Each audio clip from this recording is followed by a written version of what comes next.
ያለና የሚኖር እኔ ነኝ አለ። ሙሴን እግዚአብሔር ያለና የሚኖር እኔ ነኝ አለው። ጌታችን ኢየሱስ ክርስቶስ ደግሞ መጣና ያለና የሚኖር እኔ ነኝ። ያ ማለት ትናንትና ከግብፅ ያወጣሁት አምላክ የእስራኤል አምላክ ሰው ሆኛለሁ ማለት ነው። ኢየሱስ ክርስቶስ አምላክ ነኝ ብሎ ተናግሯል ይላሉ ብዙ ሰዎች። ይሄው ያለና የሚኖር ፍጡር አይጠራበትም፣ የእግዚአብሔር ብቻ ስም ነው። ዓለምን የሚፈርድበት አንተ ፀሐይ ጨልም፣ አንተ ጨረቃ እርገፍ፣ አንተ ከዋክብት ጥፋ፣ አንተ ምድርና ሰማይ ተጠቅለል ብሎ የሚያሳልፈው የሰማይና የምድር ጌታ እርሱ ኢየሱስ ክርስቶስ ነው። የምንወደው አባታችን የየ ብለን አልቅሰን እንቀብረዋለን። ፈትፍታ የምታጎርሰንን እጅ ሳንወድ በግዳችን ገንዘን እንቀብራለን። የምንወደውን ወንድማችን የየ ብለን እንቀብራለን።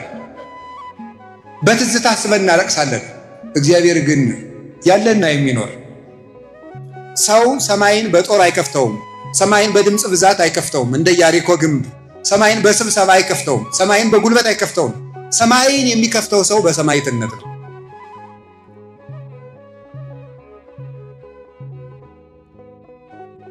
ማማረበት ርዕስ አልፋና ኦሜጋ በሚል ርዕስ ነው። እስኪ በሉ ሁላችሁ ራእየ ዮሐንስ ምዕራፍ 1 ቁጥር 8 ላይ የምናገኘው ቃል ነው። ምን ማለት ነው ቃሉ? መጀመሪያውና መጨረሻው ወይም ያለና የሚኖር ማለት ነው። ያለና የሚኖር ወይም መጀመሪያውና መጨረሻው ራእየ ዮሐንስ ምዕራፍ 1 ቁጥር 8 ይህንን ቃል የተናገረው አነ ውእቱ አልፋ ወኦ አነ ቀዳማዊ ወዳህራዊ አነ ውእቱ እግዚአብሔር ዘኩሎ ይመልክ ዘሃሎ ወይሄሉ ዘመጻ ወካይበ ይመጽእ እኔ ያለና የሚኖር ያለው የመጣው የሚመጣው ሁሉን የሚገዛ ጌታ ነኝ አለ። ይህንን የተናገረው ራሱ ጌታችን ኢየሱስ ክርስቶስ ነው። ቅዱስ ዮሐንስ ነው የጻፈልን። ቅዱስ ዮሐንስ ጌታችን መድኃኒታችን ኢየሱስ ክርስቶስን በንጽህና የመሰለ ቅዱስ አባት ነው። ፍጹም ንጹህ ነበረ። ከዚህ በተጨማሪ ደግሞ የጌታችን መድኃኒታችን ኢየሱስ ክርስቶስ የልብ ወዳጅ ነበረ። እንደምታውቁት የዮሐንስ ወንጌል ምዕራፍ 13 ላይ እንደምታነቡት ቅዱስ ዮሐንስ ወንጌላዊ ከጌታችን ከመድኃኒታችን ከኢየሱስ ክርስቶስ ከደረቱ ተጠግቶ የሚቀመጥ ሰው ነበረ። ደረት አካባቢ ደግሞ ዝቅ ብሎ ምን ትገኛለች? ልብ። ስለዚህ ከየጌታ ደረት ተጠግቶ መቀመጡ የጌታ የልብ ወዳጅ ነው ማለት ነው። የልብ ወዳጅ መሆኑን ደግሞ አንደኛ በንጽህናው፣ ሁለተኛ ደግሞ የአባቱን ንብረት እናቱን ትቶ በመከተሉ፣ ሶስተኛ ጌታችን መድኃኒታችን ኢየሱስ ክርስቶስ በተሰቀለ ጊዜ ከመስቀሉ ስር በመኖሩ እናቱን ድንግል ማርያምን እናት አድርጎ ከስሯ ተጠግቶ በምልጃዋ ተማጽኖ በመኖሩ የድንግል ማርያምን እናትነት ስለተጠቀመበት፣ አምስተኛ ጌታችን መድኃኒታችን ኢየሱስ ክርስቶስ በዕለተ ዓርብ የተቀበለውን መከራ እያሰበ ከዚህ ዓለም እስከሚፈልስበት ጊዜ ድረስ ስቆ የማያውቅ የክርስቶስ መከራ በሕሊናው የተሳለበት ፍጹምና ቅዱስ አባት ነበረ። ስለዚህም እግዚአብሔር ከሌሎቹ አባቶች በተለየ የሰማይ ደጅ ከፍቶ የመለኮትን ምስጢር ገልጦለታል። አንድነትን፣ ሶስትነትን አምልቶ አስፍቶ ጽፏል። ቀዳሚው ቃል ውእቱ ብሎ በመጀመሪያ ቃል ነበር፣ ቃልም በእግዚአብሔር ነበር፣ ቃልም በእግዚአብሔር ዘንድ ነበር ብሎ የአንድነትን የሶስትነትን ምስጢር መስተጻርር መስተቃረን የሌለው የሚሉት አባቶቻችን መናፍቃንን ሁል ጊዜ ልቡናቸው ያልቀና ሃይማኖታቸው የተጣመሙትን ሁሉ እንደ ማጭድ እያጨደ የሚጥል መለኮታዊ ሰይፍ የሆነ ምስጢር ተገልጾለት አንድነትና ሶስትነት በዮሐንስ ወንጌል ሲጸና ይኖራል። ይህንን ይዞ ሊቁ ፈለገ ሃይማኖት ዮሐንስ ዘታስተፌስሕ ሀገረ ልብን ደስ የምታሰኝ የሃይማኖት ወንዝ ዮሐንስ ሆይ ብሎ ያመሰግነዋል። ቅዱስ ዮሐንስ ወንጌላዊ የሃይማኖት ምንጭ ነው። ለዚህ ምንጭ ያበቃው እንዳልኳችሁ የክርስቶስ የልብ ወዳጅ መሆኑ፣ በቁርጥ ቀን ክርስቶስን አለመካዱ፣ የድንግል ማርያምን እናትነት ስለተጠቀመበት፣ ንጹሕ ሰውነት ስላለው፣ በሕይወቱ የትህርምትና የትዕግስት መከራ የመቀበል ሕይወት ስለነበረው በዚህ ምክንያት የሰማይ ደጅ ተከፍቶታል።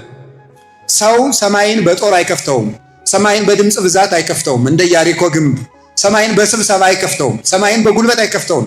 ሰማይን የሚከፍተው ሰው በሰማዕትነት ነው። ዮሐንስ ወንጌላዊ በፍጥሞ ደሴት ተግዞ በነበረበት ሰዓት እነሱ የወህኒ ቤቱን ሲዘጉበት እግዚአብሔር የሰማዩን ደጅ ከፈተለት። ክርስቲያኖች የምድር በር ሲዘጋባቸው የሰማይ ደጅ ይከፈትላቸዋል። በምጥ የትራስ የታሰሩ ስጋዊ እስራት የደረሰባቸው በሰማይ ይፈታሉ።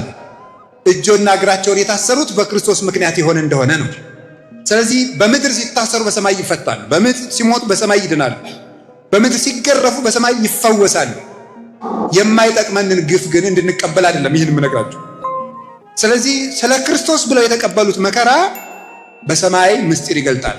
ቅዱስ ዮሐንስ እንዲህ ሆኖ ምስጢር ተገለጠለት። ራእይ ቢያስሩት ቅዱስ ጳውሎስ እንዳለ ወንጌል አይታሰርም ብሎ እንደተናገረ ቅዱስ ዮሐንስ ሲታሰር ወንጌል ግን አልታሰረም ነበረ። ስለዚህ እግዚአብሔር እግረ ልቡናውን ወደ ሰማይ አበረረው፣ ከኪሩቤል ጀርባ በላይ እንዲበር አደረገውና የሥላሴን ምስጢር ገለጸለት።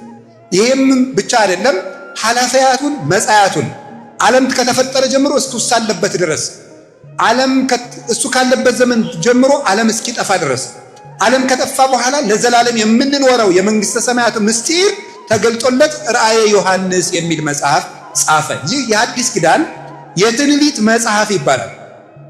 በዚህ መጽሐፍ የተጻፈውን ምስጢር ብቃት የሚፈታው ነው።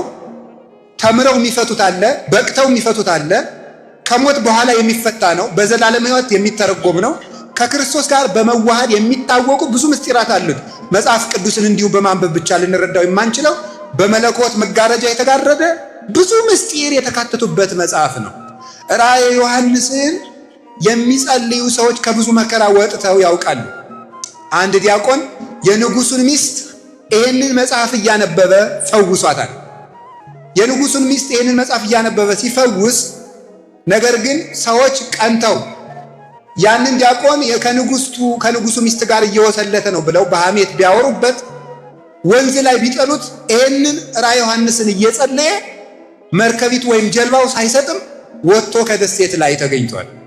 ይህን ያደረገለት የቅዱስ ዮሐንስ ራእይ ነው እና ራእየ ዮሐንስን የሚጸልይ ሰው ከዚህ ዓለም ብዙ ማይበልና ሞገድ መሻገር ይችላል። የቅዱስ ዮሐንስ ራእዩና ምስጢሩ በረከቱ ይደርብን። በዚያ ደሴት ታስሮ ሳለ ጌታችን መድኃኒታችን ኢየሱስ ክርስቶስ ተገለጠለት። ሂዱና ዓለምን ሁሉ አስተምሩ ብሎ ልኮት ስለነበረ እሱ ታስሮ ወይኔ እንደ ጓደኞቼ ወንጌልን ሳላዳርስ ቀረው የጌታዬን አደራ በላሁ እያለ ሲጨነቅ፣ አይዞህ ትራጃን አስሮት ስለነበረ ትራጃን የሚባለው ንጉሥ ያለና የሚኖር አይደለም፣ ትናንት የመጣ ነው። ትናንት ያልነበረ ትናንት የመጣ ነገ የማይኖር ዘላለምም የማይኖር እሱ ተሽሮ ሌላ የሚተካ ነው። የዚህ ሰው ቁጣውም ግዛቱም መንግስቱም ማስፈራረቱም ጌትነቱም ሰራዊቱም ፍርዱም የሚተካበት ጊዜ አለ። ያልፋል። ይሄ የግዞት ጊዜ ያልፋል። ንጉሱም የሚያልፍ ነው። የሚያልፍ ንጉስ ቢፈርድብህ አትጨነቅ። እሱም ያልፋል፣ ፍርዱም ያልፋል። ቀንን ቀን ይተካዋል፣ መንግስትን መንግስት ይተካዋል፣ ሰውን ሰው ይተካዋል። ያለና የሚኖር ግን እኔ ነኝ። ሁሉን የሚገዛ ጌታ እኔ ነኝ። አይዞህ እኔ ካንተ ጋር ነኝ። በጊዜ የተወሰነ በቤተ መንግስት የታጠረ እድሜው ፍጹማዊ አጭር የሆነ አንድ ታናሽ ሰው ቢቆጣ አትጨነቅ፣ ለዘላለም የሚኖር እኔ ወድህ የለ እንዴ እያለው ነበረ። ይሄንን ገለጸለት። ያለና የሚኖር እኔ ነው፣ ሞቼም ነበርኩኝ፣ ሁሉን የሚገዛ ጌታ ነኝ አለ። አሁን ልብ በሉ፣ ያለና የሚኖር እኔ ነኝ የሚለውን ቃል የምታገኙት ኦሪት ዘጸአት ምዕራፍ 3 ላይ ታገኙታላችሁ። ኦሪት ዘጸአት ምዕራፍ 3 ላይ እግዚአብሔር ሙሴን ሂድና ህዝቡን ከምን አውጣ ነው ያለው? ከፈርዖን ባርነት አውጣው፣ ከግብፅ አውጣ ነው። ጌታዬ ሄጄ ህዝቡን ከግብፅ ላወጣችሁ ነው ስላቸው ማን ላከህ ሲሉኝ ምን ልበላቸዋል? ያለና የሚኖር ልኮኛል በል አሉ። እስቲ ያለና የሚኖር ልኮኛል በል በሉ። ያለና የሚኖር ልኮኛል በል። አነ ውእቱ እግዚአብሔር አምላክከ ቀዳማዊ ወዳህራዊ፣ ቀዳማዊና ዳህራዊ፣ ፊተኛውና ኋለኛው፣ መጀመሪያውና መጨረሻው፣ ያለና የሚኖር የማልለወጥ እኔ አምላክህ ነኝ። የአብርሃም የይስሐቅ የያዕቆብ አምላክ ነኝ። አሁን ጌታችን መድኃኒታችን ኢየሱስ ክርስቶስ ደግሞ ምን አለ? ዮሐንስ ከታሰረበት መጥቶ ያለና የሚኖር እኔ ነኝ አለው። ምን ማለቱ ነው? ቀድሞ እስራኤልን ከባርነት ነፃ ያወጣሁት የትናንትናው አምላክ እኔ ነኝ እያለ ነበረ። ቀድሞ እስራኤልን ከግብፅ ያወጣኋቸው እኔ ነኝ፣ እስራኤልን ከግብፅ ያወጣኋቸው እኔ ሞቼ ነበር አለ። ሰው ሆኜ ተሰቅዬ ከሲኦል ያወጣኋቸው እኔ ነኝ። ፈርዖን የዲያብሎስ አምሳል ነበረ። ግብፅ የሲኦል አምሳል ነበረች። ሙሴ ደግሞ የኔ ምሳሌ ነበረ። ትናንትና እስራኤልን ከግብፅ ፈልቅቄ እንዳወጣቸው ዛሬም በጽኑ ስልጣኔ ነፍሳትን ከሲኦል ያወጣቸው እኔ ነኝ ማለቱ ነበረ። ሰው የሆነው የሙሴ አምላክ ነው ማለት ነው። ያ ማለት የሞተው የሙሴ አምላክ ነው። እንዲህ ነበር ያላቸው እግዚአብሔር በጸናች ክንድ በጽኒት ወመዝራዕት ልዕልት በጸናች ክንድ ነው ከፈርዖን ማወጣችሁ ብሏቸው ነበር። ያወጣቸውን በጸናች ክንድ ነው። ይሄ የጸና ክንድ ማን ነው? ስልጣን። በአዲስ ኪዳን ሲተረጎምስ ወልድ። ቅዱስ ጳውሎስ አንደኛ ቆሮንቶስ ምዕራፍ 1 ላይ ክርስቶስ የእግዚአብሔር ኃይል ነው ክንዱ ነው ይላል። እስመ ክርስቶስ ኃይለ እግዚአብሔር ውእቱ። በጸናች ክንዱ ከሲኦል ከግብፅ አወጣቸው ተባለ። አሁን ደግሞ ክርስቶስ የመጀመሪያውና የመጨረሻው አልፋና ኦሜጋ ነኝ። ትናንትና እስራኤልን ያወጣው፣ ዛሬ ደግሞ ነፍሳትን ያወጣው፣ አሁን ዛሬ ደግሞ አንተን ከታሰርክበት የማወጣ ወደፊት ደግሞ ይህንን ዓለም መጥቼ ነፃ የማወጣችሁና በኢየሩሳሌም አጋዚት በመንግሥተ ሰማያት የምሰበስባችሁ እኔ ነኝ ማለቱ ነበር። አላችሁ አላችሁ። እግዚአብሔር ከሁላችን ጋር ይሁን። ያለና የሚኖር እኔ ነኝ አለ ሙሴን። እግዚአብሔር ያለና የሚኖር እኔ ነኝ አለው። ጌታችን ኢየሱስ ክርስቶስ ደግሞ መጣና ያለና የሚኖር እኔ ነኝ። ያ ማለት ትናንትና ከግብፅ ያወጣሁት አምላክ የእስራኤል አምላክ ሰው ሆኛለሁ ማለቱ ነው።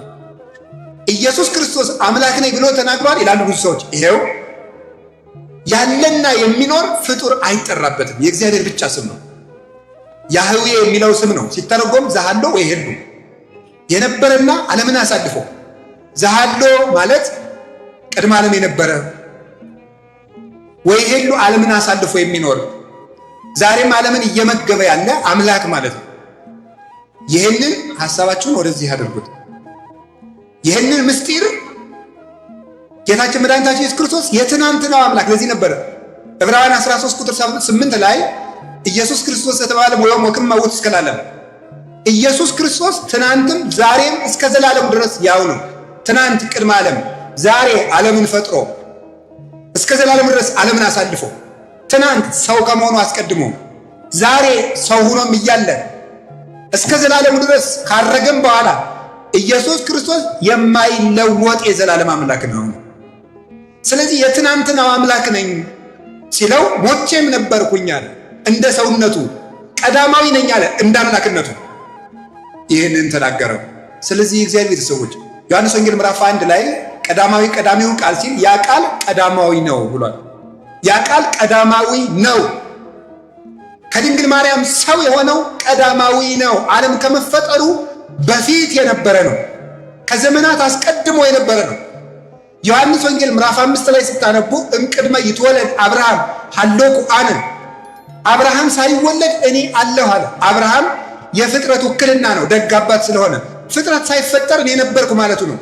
ዮሐንስ ወንጌል ምዕራፍ 17 ላይ ስታነቡ አባ ሰባህኒ በስብሐቴ ዘሃሎ ምስሌከ እምቅድመ ይትፈጠር ዓለም፣ አባቴ ሆይ ዓለም ሳይፈጠር ካንተ ጋር በነበረ ክብር አክብረኛል። ዕብራውያን ምዕራፍ 1 ቁጥር 3 ላይ ስትመለከቱ ዘውቱ ጸዳለ ስብሐቲሁ ይላል። ወልድን ሲገልጸው ቅዱስ ጳውሎስ የአብ የክብሩ መንጸባረቅ ነው፣ የክብሩ ብርሃን ነው ይላል። ብርሃን ማለት ከፀሐይ ወጥቶ እኛ ላይ የሚያርፈው ጨረሩ ማለት ነው፣ ጸዳል የሚባለው። ይሄ ብርሃን ወይም ጨረሩ ፀሐይቱ በነበረችበት ዘመን ሁሉ እንደሚኖር ወይም እንደማይነጠል ተፈልጦ እንደሌለበት ወልድ ከአባቱ ሳይለይ የነበረ ቀዳማዊ አምላክ ነው። ያ ቀዳማዊ አምላክ ሰው ሆኗል። ሰው የሆነው ቀዳማዊ ቃል ነው፣ ፍጡር አይደለም ሰው የሆነው። በእርግጥ እግዚአብሔር ወልድ ሰው ሆኗል። በእርግጥም ድንግል ማርያም አምላክን በሥጋ ወልደዋለች። ይሄ ነው የሆነው። ስለዚህ ክርስቶስ መጀመሪያውና መጨረሻው ነው፣ ዓለምን አሳልፎ የሚኖር መጨረሻው ለመሆኑ ደግሞ ዋሜ መጽ ወልደ እጓለ እመሕያው በስብሐት አቡሁ ዘበሰማያት ምስለ መላእክቲሁ ቅዱሳን በደመና ሰማይ። የማቴዎስ ወንጌል ምዕራፍ 25 ቁጥር 31 ላይ ሲናገር የሰው ልጅ በአባቱ ክብር መላእክትን አስከትሎ በመጣ ጊዜ ይላል። ከዚያ በኋላ ምን ይላል? አሚያ ያቀውሞሙ ንጉሥ ለአባግ በየማኑ ወለአጣሊ በጸጋሙ፣ በጎችን በቀኝ ፍየሎችን በግራ ያቆማቸዋል። ያን ጊዜ ምድር ሁሉ ትንቀጠቀጣለች። ወይትቀወስ ኩሉ ኃይላተ ሰማይ፣ የሰማይ ኃይል ሁሉ ይነዋወጣል። ስለዚህ ፍየሎችንም ያሰማራቸዋል። ሁሩ ውስተ እሳት ዘላለም፣ በጎቹን ያሰማራሉ። ኑ ወደ አባቴ በሩካን ወደ መንግሥተ ሰማያት ብሎ ኢየሱስ ክርስቶስ መጀመሪያ ዓለምን የፈጠረ ወቦቱ ኩሉ ኮነ፣ ዓለምን የፈጠረ ወዘእንበሌ ውስጥ አልቦ ዘኮነ ወይምንትኒ እምዘኮነ፣ ከተፈጠረው ፍጥረት ያለሱ ምንም የተፈጠረ የሌለ የአባቱ ስልጣን ገንዘቡ የሆነ የዘላለም አምላክ ነው። ዓለምን ደግሞ አሳልፎት ይኖራል እንደ መጋረጃ ጠቅልሎ። ዋወፈዮ አብ ኩሎ ኩነኔሁ ለወልዱ፣ አብ አብሰ ይኮንን መነሂ፣ አብ በማንም አይፈርድም ፍርድ ለልጁ ሰጠ እንጂ ይላል። ዓለምን የሚፈርድበት አንተ ፀሐይ ጨልም፣ አንተ ጨረቃ እርገፍ፣ አንተ ከዋክብት ጥፋ፣ አንተ ምድርና ሰማይ ተጠቅለል ብሎ የሚያሳልፈው የሰማይና የምድር ጌታ እርሱ ኢየሱስ ክርስቶስ ነው። በእርግጥ ክርስቶስ ዓለምንም ቀድሞ የኖረ ዓለምን አሳልፎም የሚኖር ዓለምን ሊያድን የመጣ ነው። የመጣም ወደ ፈጠረው ዓለም ነው። ምንድን ያለው? ወውስተ ዓለም ሀሎ ወዓለምሂ ቦቱ ኮነ ወዓለምሰ ኢያእመሮ፣ በዓለሙ ነበረ፣ ዓለምን ፈጠረው፣ የፈጠረው እሱ ነው፣ ዓለሙ ግን አላወቀውም ይላል ዮሐንስ ወንጌል ምዕራፍ 1 ላይ። ዓለምን የፈጠረ እሱ ነው፣ በዓለም የነበረ እሱ ነው፣ ዓለሙ ግን አላወቀውም። ኢየሱስ ክርስቶስን ዓለም ያላወቀው ናዝሬት ማደጉን ነው፣ የዮሴፍ ዘመድ መሆኑን ነው፣ ኢየሩሳሌም ማድረጉን ነው፣ መወለዱን ነው። ምኑን ነው ያላወቁት? ኢየሱስ እንደሚባል ነው ያውቁታል። ይህንም አብረው ነው ያደጉት። አይሁድም ይህስ እንግዳቸው አይደለም። አኮኑ ዝንቱ ወልደ ዮሴፍ ዘነአምር አባሁ ወእሞ ብለውታል። ይሄ እናትና አባቱን የምናውቀው ሰው አይደለም ብለውታል። የማቴዎስ ወንጌል ምዕራፍ 13 ቁጥር 55 ላይ ይሄ እናውቀው የለ እንዴ ናዝሬት አይደል ያደገ ይላል። ለምንድን ነው ታዲያ አላወቁትም ይባል? ይሄን ጌትነቱን ግን ያወቀለት የለም። እሱ ራሱ እንደተናገረ የማቴዎስ ወንጌል ምዕራፍ 11 ላይ ብፁዕ ዘይተአቅፈ ብየ፣ በእኔ ያልተሰናከለ ሰው ንዑድ ክቡር ነው አለ። ስጋ ለብሼ ሲርበኝ አይቶ፣ ስጋ ለብሼ ሲጠማኝ አይቶ፣ ስጋ ለብሼ ስደክም አይቶ፣ ስጋ ለብሼ አልዓዛርን የተቀበራችሁት እያልኩ እንደማያውቅ ሰው ስጠይቅ አይቶ፣ ስጋ ለብሼ ስፈራ አይቶኝ፣ ስጋ ለብሼ አጭር ቁመት ጠባብ ደረት ይዤ አይቶኝ፣ ስጋ ለብሼ ተራራ ስወጣ ቁልቁለት ስወርድ፣ ስጋ ለብሼ በባህር ላይ ሳንቀላፋ አይቶኝ ይህ ሰው ነው ብሎ ያልተሰናከለኝ ሰው ያልተሰናከለብኝ ሰው ብፁዕ ነው። ይሄ ብፁዕ ነው ብሎ ነገረን፣ እሱ ራሱ ነገረን። ስለዚህ ክርስቶስ የመጀመሪያውና የመጨረሻው ነው። ከዚህ ምንድን ነው የምንማረው? ባጭሩ እንደው መለኮታዊ ጎኑን ይህን ያህል ካየ ነው እግዚአብሔር ያለና የሚኖር የሚባልበት ምንድን መጀመሪያ እግዚአብሔር ቀዳማዊ የለውም። አልቦም ቅድሜሁ ወአልቦ እምድኅሬሁ ወአልቦ ዘከማሁ። ከሱ በፊት ማንም የለም፣ ከሱ በኋላ ማንም የለም፣ እንደሱ ያለም ማንም የለም። እግዚአብሔር ማለት እንደዚህ የሚቀድመው የለም፣ የሚከተለው የለም፣ እንደሱ ያለ ባልንጀራም የለውም። መኑ ይመስለከ እምነ አማልክት እግዚኦ የምንለው ለዚህ ነው። እኔ ብቻዬን ነኝ፣ እንደኔ ያለ ማን ነው ብሎ ይናገራል ትንቢተ ኢሳይያስ ምዕራፍ 44 ላይ አኮኑ ዘኩሎ እደዊ ገብራ ይህ ሁሉ የፈጠረ እጅ አይደለም እኔ ማን ነው እንደኔ ያለ ብሎ ይናገራል። እግዚአብሔርን የሚመስለው የለም፣ እሱ ብቻ ነው። ታዲያ እንደዚያ ከሆነ ልብ በሉ፣ እግዚአብሔር ብቻውን ዘሃሎ ወሄሉ የሚባለው እሱ ነው። የሚኖር የሚባል መኖርማ እኛስ እየኖርን አይደል? መላእክትስ እየኖሩ አይደል? ሰማይና ምድርስ እየኖሩ አይደል? ነገስ እኛስ በመንግስተ ሰማያት እንኖር አይደል? ሳይለወጥ የሚኖር እግዚአብሔር ብቻ ነው። ሳይለወጥ ስለሚኖር ያለና የሚኖር መኖርማ ገሌም አለ ገሊትም አለች። ሳይለወጥ የሚኖር ግን እግዚአብሔር ነው። ሕፃን ነበርክ ልጅ ትሆናለህ፣ ልጅ ነበርክ ወጣት ትሆናለህ፣ ወጣት ነበርክ ትጎለምሳለህ፣ ጎልማሳ ነበርክ ትጎለምሳለህ፣ ጎልማሳ ነበርክ ሽማግሌ ነበርክ ትሆናለህ፣ ሽማግሌ ነበርክ ትሞታለህ፣ ሞተህ ትገነዛለህ፣ በርን ትሆናለህ፣ በርን ነበርክ አፈር ትሆናለህ። እንደገና ክርስቶስ ያስነሳናል፣ ተለውጠን እነሳለን። ሰው በመልኩ ስንት ጊዜ ይወለዳል? መጀመሪያ አፉ እየተንተባተበ ሕፃን ሆኖ ያድጋል፣ አፉ ይፈታል፣ አከናውኖ ይነገራል፣ አርጅቶ አፉ ይታሰራል። ይህ ሰው እንደዚህ ይለወጣል። ነውሩን ሳይሸክፍ ያድጋል። እናቱ ታግሳ ታሳድገዋለች፣ ጽዳጁን ታግሳ። ከዚያሳ ደግሞ አርጅቶ ደግሞ ነውሩን የማይሸክፍ ይሆን። ሰው ይለወጣል፣ መልኩ ይጠራለታል፣ መልኮ መልኩ ይሸበሸባል። ለጋ ነበር ሩጦ የማይቀድም ታግሎ የማይጥል በልቶ ጠጥቶ 20-30 ዓመት ሲሞላው ጉልበት ያበጃል፣ ሲያረጅ ይደክማል። ከሕፃናት ቀድመውት ይሮጣሉ። ያየውን ዓለም የማያውቀው ሆኖ ቁጭ ይላል። ሰው ይለወጣል። ባለጸጋው ይደህያል፣ ድሃው ይበለጽጋል። ሊቁ ይረሳል፣ ደንቆሮው ሊቅ ይሆናል። መልከኛው ይረግፋል፣ ሌላው መጥቶ ይተካል። ያጌጠው ጌጡ ይረግፋል፣ ሌላ የሚያጌጥ ይመጣል። ተናጋሪው አፉ ይዘጋል፣ ሌላ ተናጋሪ ይመጣል። የተሾመው ያልፋል፣ ሌላ ባለ ጊዜ ይመጣል። ሁሉም ያልፋል። ጻድቅ የነበርነው ኃጥእ እንሆናለን፣ ኃጥእ የነበርነው በንስሐ እንለወጣለን። ሰው ከእናቱ ማኅፀን ሲወለድ ደግ ይሆናል፣ ቆይቶ አይምሮ ይደበዝዛል። እስመ ህሊናው ለብእሲ ይትወላወል እምጊዜ ልደቱ እስከ ዕለተ ሞቱ ይላል ዮሐንስ ዘእስክንድርያ የሚባል ሊቀ ሃይማኖት አበው ምዕራፍ 52 ላይ ሲናገር የሰው ልጅ ከተወለደ ጀምሮ እስከሚሞት ድረስ ህሊናው ሲለወጥ ይኖራል። ሰው ይለወጣል። ለምንድን ነው ከተወለደ ጀምሮ እስከሚሞት ድረስ እምለው? በቀን ስንት ጊዜ እንለወጣለን ወገኖች? በቀን ስንት ጊዜ ነው? ስናስቀድስ ጻድቅ እንሆናለን፣ ስንወጣ ሌላ እንሆናለን። ሁላችንም በቀን ውስጥ 1000 ጊዜ እናቅዳለን፣ 1000 ጊዜ እንለወጣለን፣ 1000 ጊዜ እንበላሻለን፣ መልሰን እንነሳለን፣ መልሰን እንወድቃለን። ያለና የሚኖር ግን እግዚአብሔር ትናንትም ንጹህ ነበር፣ ዛሬም ንጹህ ነው። ትናንትም መሐሪ ነበር፣ ዛሬም መሐሪ ነው። ሰው ያምነከ ሰብሶ በታሴኒ ሎቱ ሰው ስትንከባከቡት ፈገግ ይላል፣ ሲጎልበት ክምር የፈጀ ዝንጀሮ ይመስላል። ሰው እንደዚህ ነው። ወቅት ይለውጠዋል፣ ጊዜ ይለውጠዋል፣ ማጣት ይለውጠዋል፣ ማግኘት ይለውጠዋል። ሰው ባየበት ይዘንባል፣ ባየበት ይፈሳል፣ ባጣበት ይደበቃል። ሰው እንደዚህ ነው። ወዳጅነቱን ይለውጣል፣ ፍቅሩን ይለውጣል፣ ቃል ኪዳን ይለውጣል፣ መሐላውን ይለውጣል፣ ጉልበቱ ይለውጣል፣ ሁሉ ይለውጣል። እግዚአብሔር ግን እንደ ትናንት ነው አለ። ረክሰን ስንመጣ በንጹህ እጆቹ የሚጠብቀን፣ ፊቱ የማይከፋ ቤቱ የማይዘጋ፣ የምሕረት እጁ የማይታጠፍ ሰጥቶ የማይጎልበት፣ ሰው በቃኝ የማይል የማይጸየፍ፣ እንደ ትናንት ነው የሚኖር ያለና የሚኖር እግዚአብሔር ነው። ደስ ይለኛል ይህን ሳስበው። እናንተ ደስ አይላችሁ? ስንቱ ንጉሥ አልፏል፣ ስንቱ ባለጸጋ አልፏል። እማያልፍ አባት አለን። የምንወደው አባታችን የየ ብለን አልቅሰን እንቀብረዋል። ፈትፍታ የምታጎርሰንን እጅ ሳንወድ በግዳችን ገንዘን እንቀብራለን። የምንወደውን ወንድማችን የየ ብለን እንቀብራለን። በትዝታ አስበን እናለቅሳለን።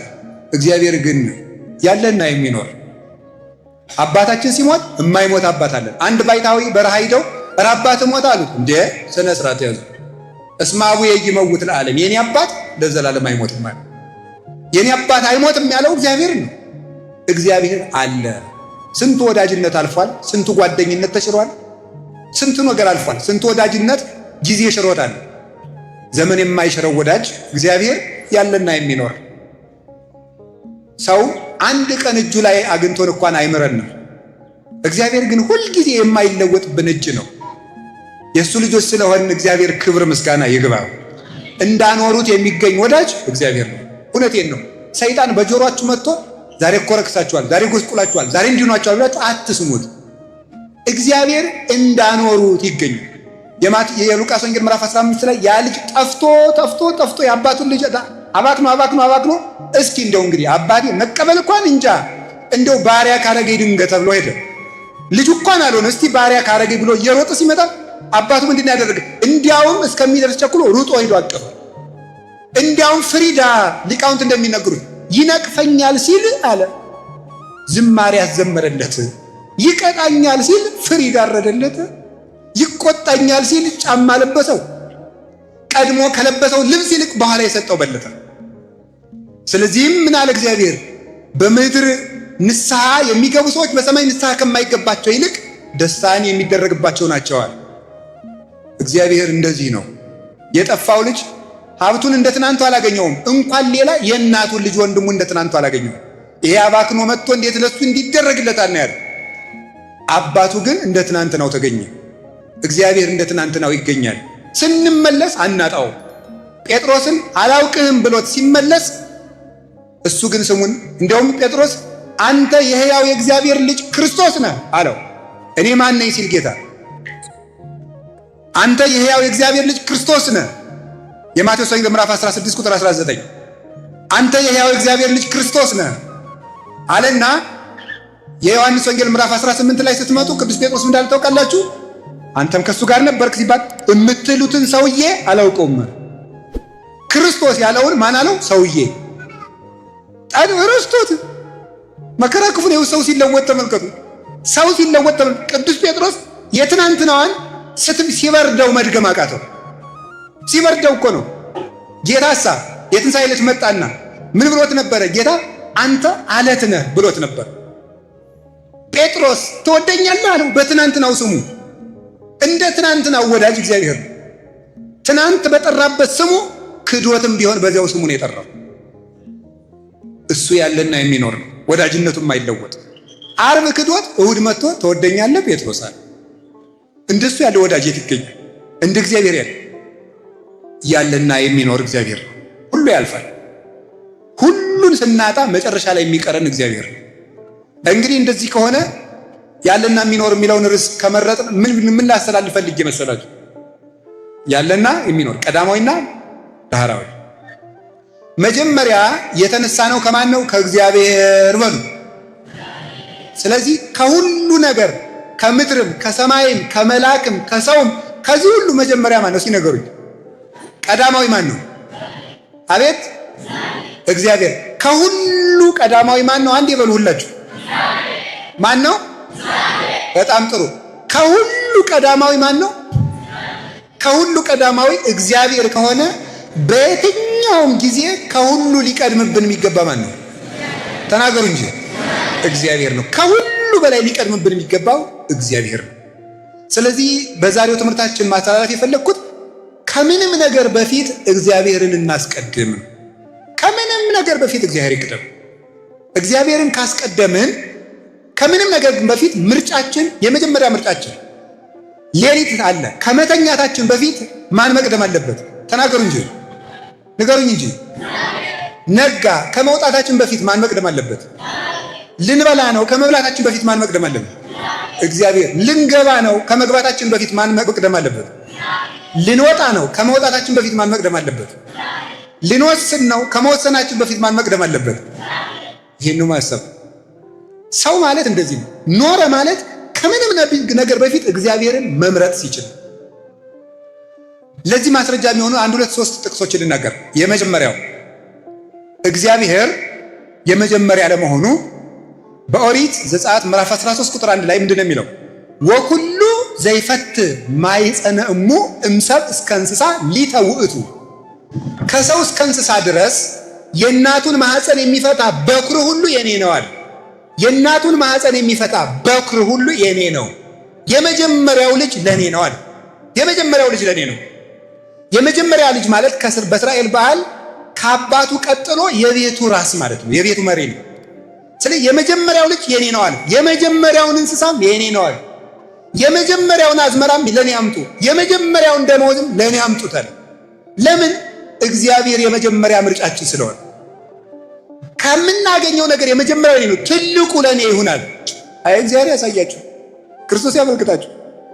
እግዚአብሔር ትልቁ ነገራችሁ ለኔ ይሁን ብሎ 24 ሰዓት ለሰጠ እግዚአብሔር ግን 1 ሰዓት ለጸሎት የሚሰጠው የለም። ለእግዚአብሔር ማለት መጀመሪያ ውድ ነገራችሁ ለኔ ስጡኝ። ውድ ነገራችሁ አሁን እንገራችሁ። አንድ ሰው የመጀመሪያ ደመወዙ ለእግዚአብሔር መስጠት አለበት። የመጀመሪያ ነገሩን ሁሉ ይሄ በኩር የሚለው አባቶቻችን እንደሚነግሩ ልብ ነው ይላሉ። የበኩር ልጃችሁን ስጡኝ ማለት በኩር ማለት ትልቅ ነው። ከህዋሳት ወይም ከሰውነት አካላት ደግሞ ትልቁ ማን ነው? እግዚአብሔር ነው። ማን ነው? ልብ ነው። ስለዚህ ምን ማለት ልባችሁን ለኔ ስጡኝ ነው። መጀመሪያ ልባችሁን ለኔ ስጡኝ። እግዚአብሔር በጣም የምናከብረውን ነገር ለሱ እንድትሰጠው ይስሐቅን እግዚአብሔር አብርሃምን ምን አለው? የምትወደውን ልጅ ለኔ ረድልኝ ነው። ይሄ ማለት ምን ማለት? በጣም የምትወዱትን ነገር ለኔ ስጡኝ። እግዚአብሔር የሚፈልገው እሱ። አሁን የመንፈቀ ሌሊት ጸሎት በጣም ውድ ነው። ለምንድን ነው ጸልዩ የሚል ማለት? መንፈቀ ሌሊት ሰው እንቅልፍ የሚወድበት ሰዓት ነው። የምንወደውን ነገር ለእግዚአብሔር በመሰዋት እግዚአብሔርን እንደምንወደው የምናረጋግጠው በዚህ ነው። ይሄ ነው መጀመሪያ የበኩር ልጃችሁ ለኔ ስጡኝ። ኦሪት ዘጸአት ምዕራፍ 20 ቁጥር 1 ጀምሮ እስከ 3 ድረስ ስትመለከቱ እንዲህ የሚል ቃል ደግሞ ታገኛላችሁ። እግዚአብሔር 10 ትእዛዝ ሲሰራ የመጀመሪያዎቹ ለማን የተሰጡ ናቸው? ለሱ። ከኔ በቀር ሌላ አምላክ አታምልክ። የመጀመሪያው ከኔ በቀር ሌላ አምላክ አታምልክ። የፈጣሪ የእግዚአብሔርን ሰንበት አክብር። 2 ሶስተኛስ ምን አለ? የአምላክህን ስም በከንቱ አትጥራ። አያችሁ፣ ከህግም የመጀመሪያው ለሱ አስቀድሙ። 4ተኛ የሚመጣ እናት አባትህን አክብር ነው። መጀመሪያ ከእናት አባት በላይ ቅድሚያ የሚሰጠው እግዚአብሔር ነው።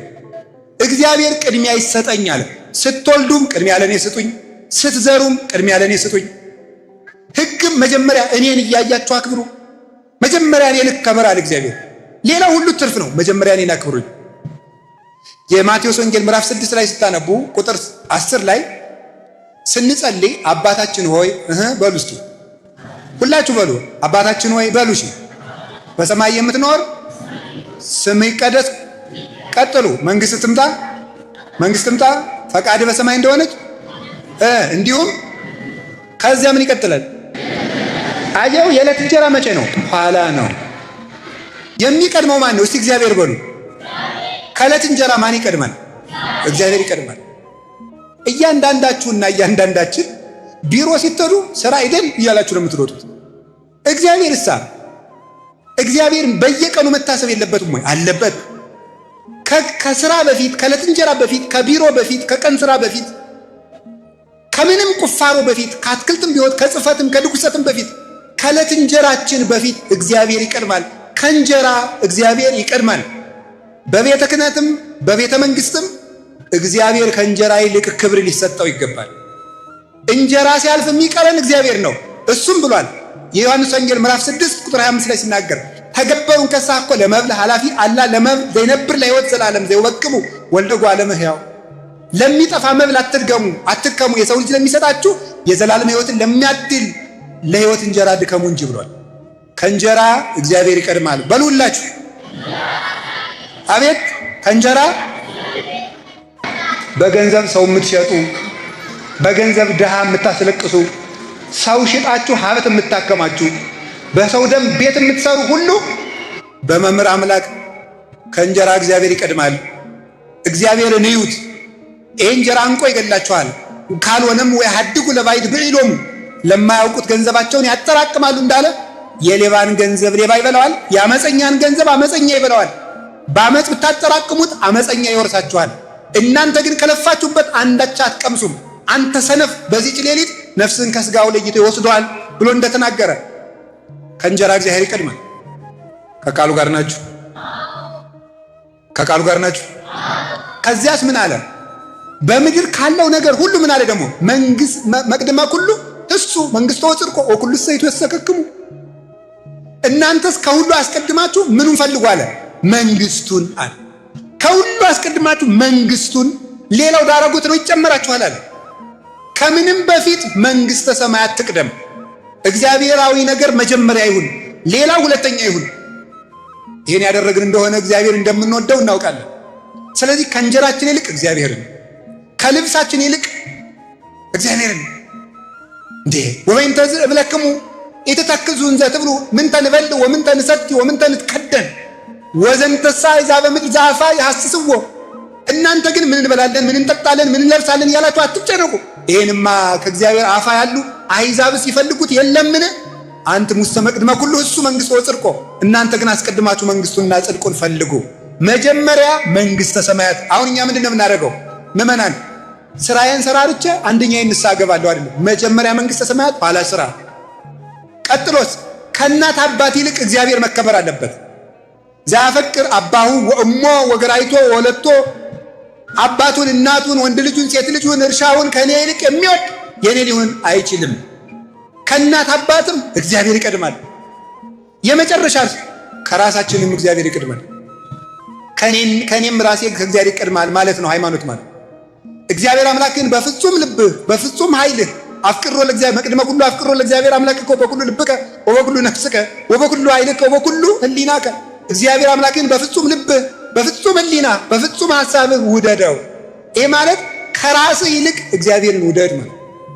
እንግዲህ ተመልከቱ፣ ከሥራ ይልቅ፣ ከልጅ ይልቅ፣ ከሀብት ይልቅ፣ ከእናት አባት ይልቅ፣ ከስልጣን ይልቅ ከዚህ ሁሉ በላይ ከራስ ይልቅ እኔ ሊሆን የሚወድ ሰው ካለ ራሱን ይካድ ብሎ ተናግሯል። ስለዚህ መጀመሪያ ራስን በማድረግ እግዚአብሔርን እንደምንወደው እንገልጻለን። እግዚአብሔርን እንደዚህ አድርገን መጀመሪያ ምርጫችን ካደረግን ወኦ አልፋ ወኦ መጨረሻችንን ማን ይሆናል? እግዚአብሔርን እንመስላለን። ምን ማለት ነው? መጨረሻችን እግዚአብሔርን እንመስላለን ማለት እግዚአብሔርን መጀመሪያ ያደረገ ሰው መጨረሻም እግዚአብሔር ይሆናል። እስመ ዘባቤከ የአርፍ ነጽሮተ ኩሉ ነባቤ። እግዚአብሔርን እያየ የኖረ ሰው መጨረሻ ላይም እግዚአብሔርን ያያል። እግዚአብሔርን እያስቀደመ የኖረ ሰው መጨረሻ ላይ ማረፊያው እግዚአብሔር ይሆናል። እግዚአብሔርን እያስቀደመ የኖረ ሰው መጨረሻ ላይም ከእግዚአብሔር ይኖራል። እመጽእ ካዕበ ንስሐክሙ ከመ ተሐልዉ አንትሙ ይሃባሉ ከሆነ ተመልሼ እመጣለሁ እናንተም እኔ ካለሁበት እንድትኖሩ መጥቼ ዳግመኛ ወስዳችኋለሁ ብሎናል። ዮሐንስ ወንጌል ምዕራፍ 14 ላይ መጥቼ እወስዳችኋለሁ ብሏል። አያችሁ ሐዋርያት እግዚአብሔርን መጀመሪያ አድርገው ሁሉን ትተው ቢከተሉት መጨረሻችሁም ከኔ ጋር ነው ብሏል። ከእግዚአብሔር ጋር ጀምረን ከእግዚአብሔር ጋር እንድንጨርስ ይርዳል። በእግዚአብሔር እንጀምር፣ በእግዚአብሔር እንጨርስ። መጨረሻችን በመድኃኔዓለም ያርግልን።